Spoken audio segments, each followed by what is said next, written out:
òun tún rédíò owó ti àti pé òun tún ti ẹfẹ̀ lẹ́sà mẹ́mà sùn yẹ ká jà ìlọ òun tún ẹfẹ̀ lọ́gbẹ̀ẹ́sì. They introduce unworthy things into the system of doing things in the church. Wọ́n fi ohun tí kò dára ni wọ́n ṣe kí ni wọ́n fi hàn àwọn ọmọ ìjọ wọn. They introduce a new dangerous dimension into church system of things. Wọ́n sì gbé nǹkan yìí tó ní ewu ìtó jẹ́ pé ó lè kó àbùkù àti ìpalára bá ìjọ Ọlọ́run lónìí. Instead of imparting life into people's life, they were imparting worldly things.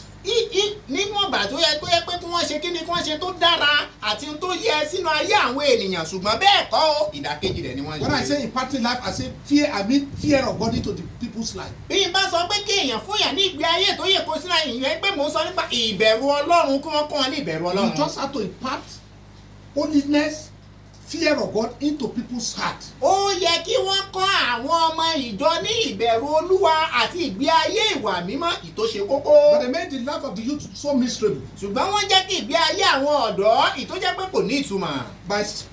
By sending them into miserable life and darkness. Wọ́n sì lé wọn sínú ìgbé ayé tí kò nítumọ̀ àti òkùnkùn. The father of our faith lived a sinless life.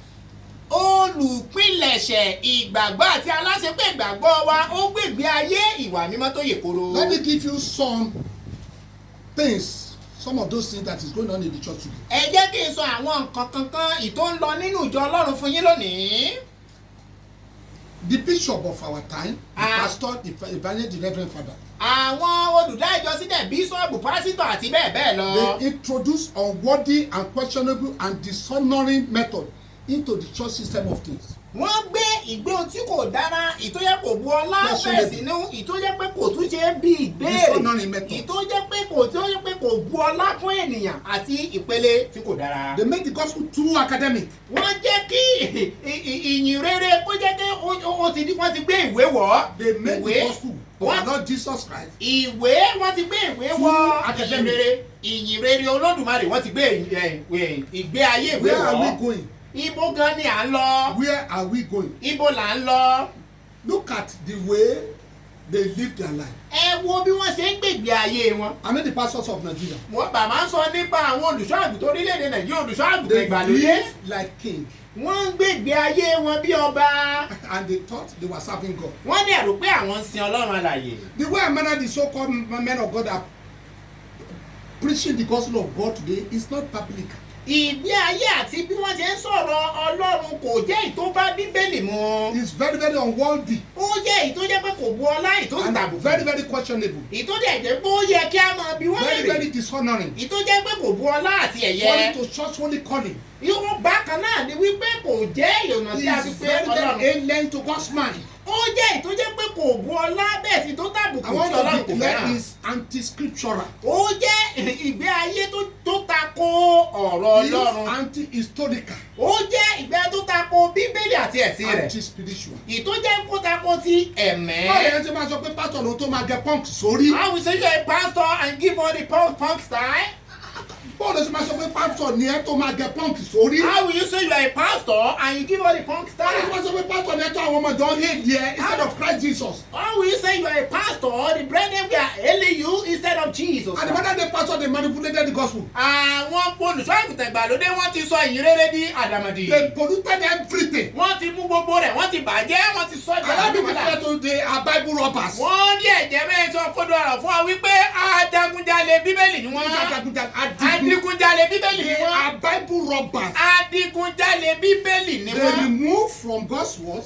Wọ́n mú kúrò nínú ọ̀rọ̀ Ọlọ́run. They add to it. Wọ́n wá fi tiwọn kún. They polluted everything. Wọ́n wá mú gbogbo rẹ̀, wọ́n sọ di àbúrò And they mọ́lá. were just shouting. Wọ́n kàn ń pariwo bí ìwé yára gẹ́gẹ́. They are part of the rotten mess that is going on in Nigeria. Wọ́n wà nínú tí ó mú kí orílẹ̀-èdè kó di jákujàku I am báyìí. not mounting my word. Èmi ò dẹ̀ fi mi ò bú ẹnu kù pẹ̀lú tí mo ń I sọ. have no apology to render to anybody. Mi ò dẹ̀ nílò àbí pé láti wá bẹ̀bẹ̀ lọ́dọ̀ What ẹnìkan. I'm saying is what I've seen all over Nigeria. Ìyìn tí bàbá ń sọ ni pé tí wọ́n ti rí ní gbogbo orílẹ̀-èdè káàkiri. I have connection with many Nigerian bishops in Nigeria. Bàbá ní ìbáṣepọ̀ pẹ̀lú ọ̀pọ̀lọpọ̀ bíṣọ̀bù lórílẹ̀-èdè I know what Nàìjíríà. is going on here. Bàbá mọ tó ń ṣẹlẹ̀ nínú ayé.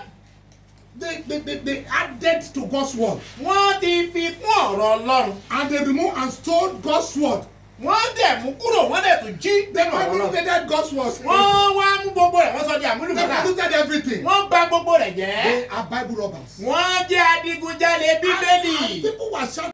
níbi ayé ìwà mímọ́ tó Talking yẹ about kóró. constitutionally life. mò ń sọ nípa ìgbé ayé ìwà mímọ́ He lóòrèkóòrè. must not mingle with the people of the world. kò gbọ́dọ̀ farapọ̀ mọ́ ayé jíjẹ. Nítorí pé First John chapter 2:15 sọ pé ẹ má ṣe fẹ́ràn ayé àti ohun tó wà nínú rẹ̀. ìwé Jòhánù kìíní orí kejì ẹsẹ̀ kẹẹ̀ẹ́dógún ní pé there shall no one be one and everything within the Ẹ world. wo orílẹ̀-èdè wa bó ṣe nílé ìlú. Look at our nation today.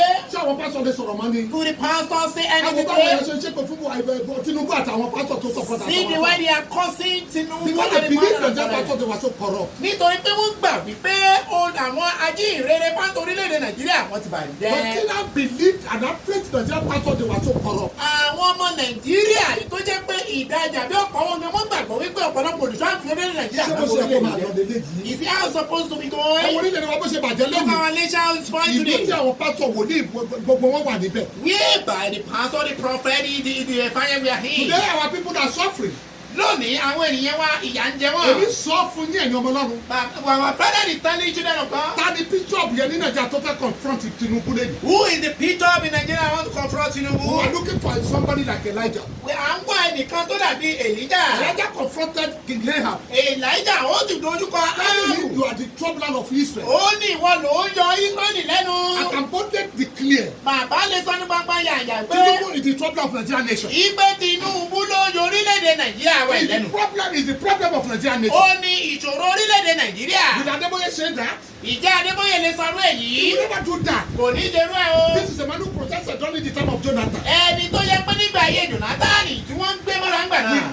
Tunde Bakare saying all these things. Ìjẹ́ Túndé Bákàrẹ̀ lè sọrú èyí bí. And Tunde Bakare protested during the time of Jonathan. Bákan náà ni Túndé Bákàrẹ̀ náà ṣe bákan náà nígbà ayé Jonathan. They are disgrace to the gospel of God. Wọ́n jẹ́ ìtìjú sí ìyìnrere Kristi If there Jésù. is any time Nigerian pastors to protest, Ní àbáyé àkókò kan tó yẹ kí olùṣọ́ àgùntàn orílẹ̀-èdè if Nàìjíríà there kan is jáde. any time in the issue of our nation that Adeboye should protest, Tunde Bakare should protest, the time is now. Tí a bá rí àkókò tó yẹ wípé ti Túndé Bákàrẹ̀ kí wọ́n bọ́ síta gbangba yàyà pẹ̀lú Adébóyè pẹ̀lú irú àkókò yẹn sí. Because our people are suffering. Nítorí pé àwọn ènìyàn wa ìyà ń jẹ wọ́n The sunkún. Nigerian politicians under 21 years, they have made the treasury, they have looted the treasury, they have bastardized everything. Àwọn olóṣèlú Nàìjíríà ní abúláṣẹ ọdún ọ̀kànléníogún wọ́n ti bà gbogbo ọ̀rọ̀ jẹ́, wọ́n ti sọ gbogbo ẹ̀dí mọ́lúmọ́lú, wọ́n ti ṣe gbogbo ẹ̀dí And our people gàdàgàdà. are now crying. Àwọn ènìyàn sì ń sunkún. And instead of our pastor to come out of body and declare to Buhari, I mean to Tinubu, say you are the troubler, you are the problem of our nation. Ìtó yẹ kí àwọn olùṣọ́ àgùntàn gbogbo tó wà lórílẹ̀ nǹkan jáde wípé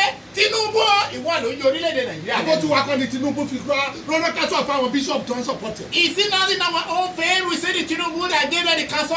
Wey they are Let me supporting? declare to you, my Ẹ̀jẹ̀ dear sọ brothers. òkodo ọ̀rọ̀ fún yín arákùnrin àtàrábìnrin. Any pastor, Olùṣọ́ àgùntàn called àgùntàn. by God, Ìtí wọ́n jẹ́ àti ọwọ́ Ọlọ́run. he is an ambassador of God on earth. Ó jẹ́ aṣojú Ọlọ́run lórílẹ̀-èdè ayé. And Christ representative. Ìtòlẹ̀ jẹ́ pé aṣojú Olódùmarè Ọlọ́run àti máa jẹ́ àwọn òṣìṣẹ́ olórí rẹ̀. tó máa gbẹ̀ wọ́n máa fi àjà àwọn èèyàn. God know really the leader they are going to see, they are going to make people Ta ló fẹ́ suffer. sọ̀rọ̀ fún Ọlọ́run láwọn ni? Who want to tell people now? Òun ló fi di gbàdúrà tó ń gbà tí ó gbà mọ́. That's why see the prayer did not answer Ẹ again. wo orílẹ̀-èdè wa bó ṣe rí lẹ́yìn. Look at our nation today. Kí ló dé táwọn pásítọ̀? Kí ló dé táwọn Adébóyè jáde àti Túndé Bákàrẹ̀? Why is it not where Adébóyè and Because Túndé they have Bákàrẹ̀? misled the people and they fed God. Nítorí pé wọ́n ti kó àwọn ènìyàn sínú àwọn sì jọ Ọlọ́run Nigerian kulẹ̀. bishops, I outwardly declare, Àwọn bíṣọ̀bù orílẹ̀-èdè Nàìjíríà. they have misled the people of Nigeria. Wọ́n ti kó àwọn ọmọ orílẹ̀-èdè Nàìjíríà sínú. And they have failed God completely. Wọ́n sì ti já Ọlọ́run kulẹ̀ pátápátá. I am even ashamed to say I am a pastor. Ó ṣe ni láàánú pé mi kò jẹ́ ìdójútì láti sọ pé I am olùṣọ́ even ashamed to say I am a prophet. ó jẹ́ tó jẹ́ ìdójútì fún èmi kan pẹ̀lú láti sọ pé wòlíì ni mí o. This is my constituency. Nítorí pé ìkórìtà tèmi ibi abala tèmi náà ni.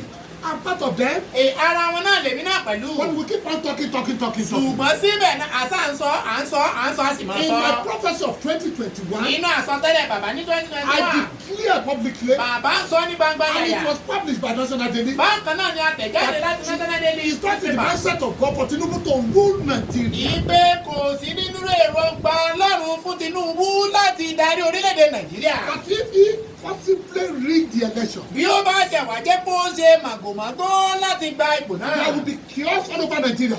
wàhálà àti ìdààmú yóò wà rúkèrúdò yóò máa lọ káàkiri orílẹ̀-èdè. Is the chaos is not in Nigeria today? And in my 2023 prophecy, bákan náà ní 2023 prophecy sọtẹ́lẹ̀ bàbá sọtẹ́lẹ̀ gbangba yàyà. that Tinubu will use everything humanly possible. Ìpè Tinubu yóò lo gbogbo tó bá ní agbára